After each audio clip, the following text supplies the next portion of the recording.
Walang kamalay-malay ang 22 anyos na lalaking ito na kasalukuyang nagsasagawa ng dental procedure sa isang nagpanggap na kliyente nang bigla siyang arestuhin ng mga operatiba ng Regional Anti-Cybercrime Unit 9 sa isinagawang entrapment operation sa Barangay Talabaan, Zamboanga City. Nagugat ang operasyon mula sa isinagawang cyber patrolling kung saan nadiskubre ang isang Facebook account na nag-aalok ng dental services online na walang kaukulang lisensya. Nakipag-ugnayan ang mga otoridad sa suspect at nagkasundo na magkita upang isagawa ang nasabing dental procedure na nagresulta sa kanyang agarang pagkakaaresto.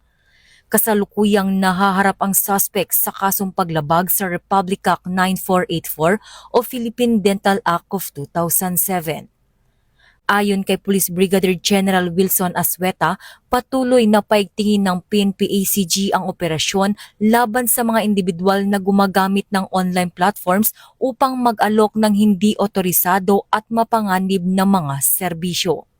Mula dito sa Campo Crame, ako ang inyong PNN correspondent, Patrolwoman Mary Grace Artizuela, nagbabalita para sa Police News Network, alagad ng batas, tagataguyod ng Balitang Pulis.